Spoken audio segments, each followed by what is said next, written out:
Season 2 of the Fallout TV show. Now, you might expect me to get angry over the incredibly childish portrayal of the Brotherhood of Steel, or the fact that the Kings are now ghouls and they just got gunned down by Lucy. James?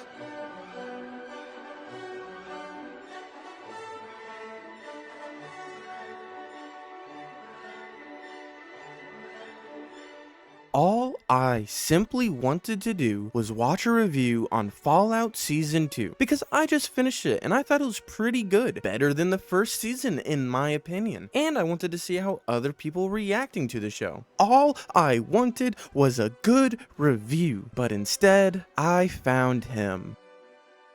So recently, a YouTuber named Synthetic Man released a video called Fallout Season 2 Insult to Your Intelligence. And it's hard to describe, so it's just better to show you. It still makes absolutely no sense that you would send a giant chameleon, a cold-blooded creature, to the frozen wastes of Alaska. The thing would freeze to death in like 5 minutes. This is such a minor nitpick. Like, it's fine that giant monsters exist or that literal humans have lived for over 200 years. But no, this giant lizard being a little cold is where you draw your line. That's what makes this seem unrealistic. Not the fact that, I don't know, the creature actually exists in the first place. Also, if that's too unrealistic for you, some lizards can withstand temperatures up to -40 degrees. And Alaska's temperature, at least right now, is between 30 and 16 degrees Fahrenheit. So yeah.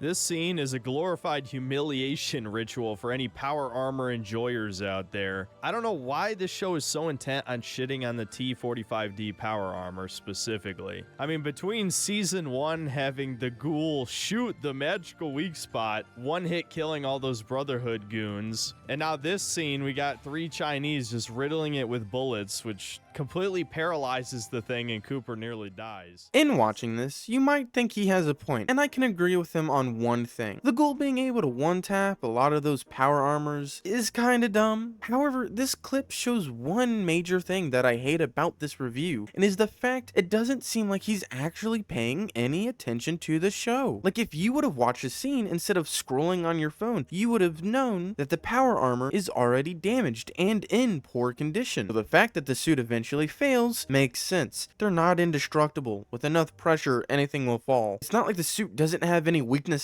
or never fails. But whatever, that's small potatoes compared to what happens at the end of this scene as a Chinese woman starts rambling about how shitty power armor is. Awesome. The person insulting the power armor immediately gets ripped in half by a death claw. What are you bitching about? And he keeps bringing up the fact that the death claw is from the past, which is stupid because the death claws were made pre-war as a military experiment. And he even mentions this, saying some Redditor's gonna bring it up. Like, yeah, your active complaint is being debunked by your own video. Yes, I know there's gonna be some Redditor who says, well, actually, the Fallout 2 strategy guide says, yes, I'm well aware that death claws were an experiment pre-war. It still makes absolutely no sense. He actively acknowledges that his complaint is wrong and keeps going. Anyways, we do get a fair point by Synthetic Man. So this plotline begins with basically a cartoon scene where Maximus convinces his former buddy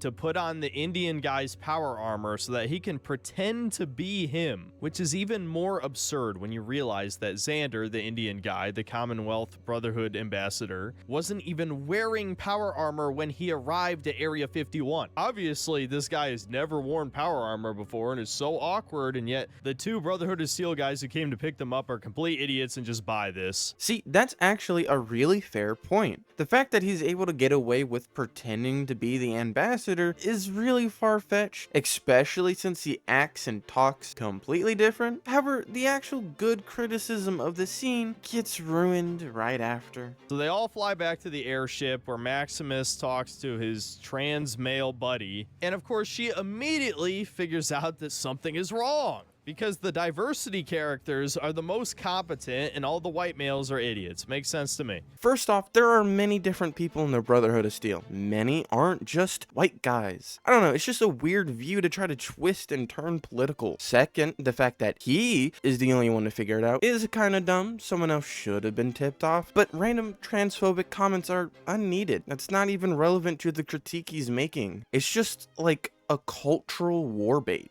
So Maximus, who has throughout this show been simultaneously an idiot and evil, decides to do yet another evil thing by killing his leader, the guy who took him in after his parents were dead, Quintus. Yes, he's just gonna kill the leader of his own chapter of the Brotherhood. I think you're really missing the point on this one. First off, the Brotherhood of Steel are not the good guys. They might have some good ideas, and some factions try to be good, but generally, they're pretty evil, even if they don't outright say they are. For example, literally trying to execute ghoul children and calling them abominations.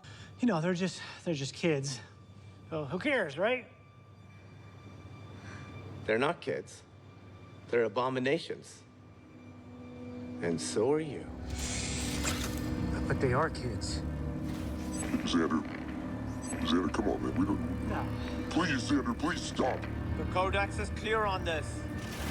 And without the rules, where are we? Second, you're undermining Maximus's whole arc. Throughout the show, he wants to be a hero, kind of like the NCR. But being adopted into the Brotherhood of Steel, he definitely acts like them. However, every evil action he has done has been from inaction, not doing anything. So when he acts for the very first time, he saves dozens of innocent ghoul children, and then finally taking on Deathclaws head on. And you're clearly missing the whole point of why he needs to kill his mentor. The main reason is because he has basically manipulating Maximus into being this star and encouraging bad actions. And also the fact that Maximus just killed someone so high up as the Commonwealth ambassador for some ghoul children. He would be killed on the spot if he didn't either run or try to change things. My main evidence for this is that the fact that his master was trying to talk him down before he learned about the children. But the second he learned that Maximus saved ghouls, he immediately flips and goes for the kill. And notably, he tells his friend to get all the kids to safety. Yeah, I don't see a problem with trusting the trans character around children. What could possibly go wrong? So we're just saying anything now, huh?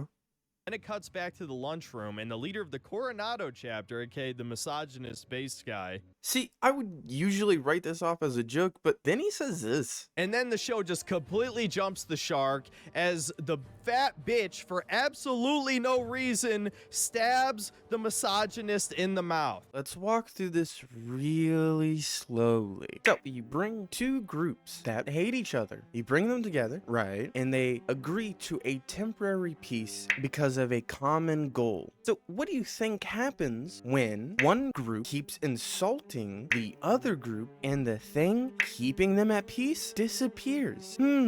I don't know. Kinda hard. It's not like the Wastelanders are kinda violent. I could seriously keep going, but it's just this over and over again for another 20 minutes. And this video's already getting pretty long. However, to put more context on this reviewer, this guy's been hating on the show since season 1, which is wild because it's pretty universally liked. No show is perfect, but when it comes to making an original story and a game franchise, the Fallout show is pretty good. And once you notice his patterns of reviewing things, you can kind of predict his takes before the video even starts. I decided to look at his channel and...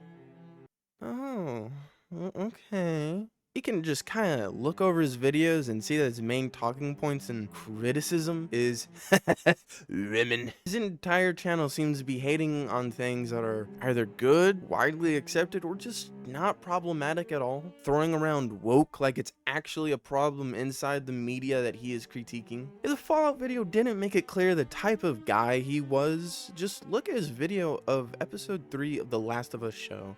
It is just the weirdest, bizarre, out of left field shit that is completely irrelevant to the overall plot. And before one of you morons comments, well, Bill was gay in the game, what the hell does that have to do with any of this? This is not what happened in the game. It's not even fucking close.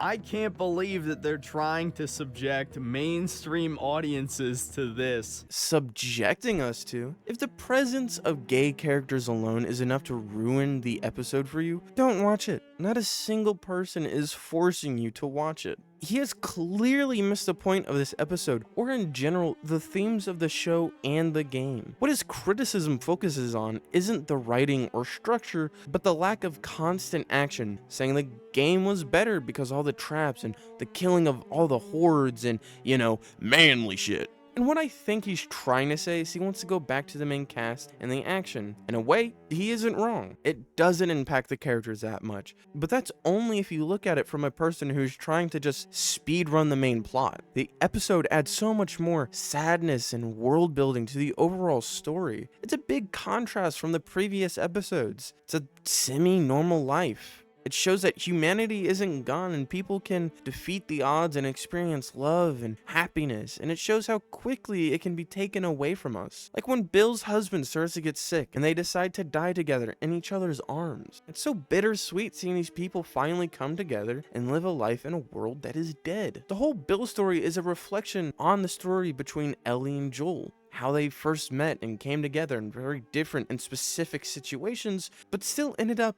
becoming a type of family. One where Joel literally kills humanity's last chance to make a cure just to save Ellie. That's what it looks like to engage with media. Not just going, what?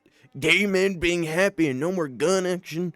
Ew. I could keep going over and over again talking about his content and explaining how he doesn't pay attention to things he reviews, but hell, why should I tell you that when he says it himself? You might have thought that I was reaching on some of my points with God of War Ragnarok's story, and I'll admit I was barely paying attention half the time because that game was so unbelievably boring. Basically, he calls anything with gay people or women woke propaganda, and that's kinda it. This guy said that God of War and Spider-Man 2 were annoyingly boring. Don't really think I need to say any more. In conclusion, he isn't paying enough attention to actually critique something and make a good review on said topic. Instead, he's too focused on being offended because gay people are gay. If you're going to make a review that is good, actually know what you're talking about and stop reducing everything to woke equals bad. Anyways, to my 3 loyal fans, on a serious note, don't go leave hate on his channel or anything like that. Spreading more hatred is unproductive. Sure, I might have been a bit rude in this video, but most of it is comedic effect and to get my point across. Anyways, I'll see you in the next one. If you like this video, subscribe. Bye.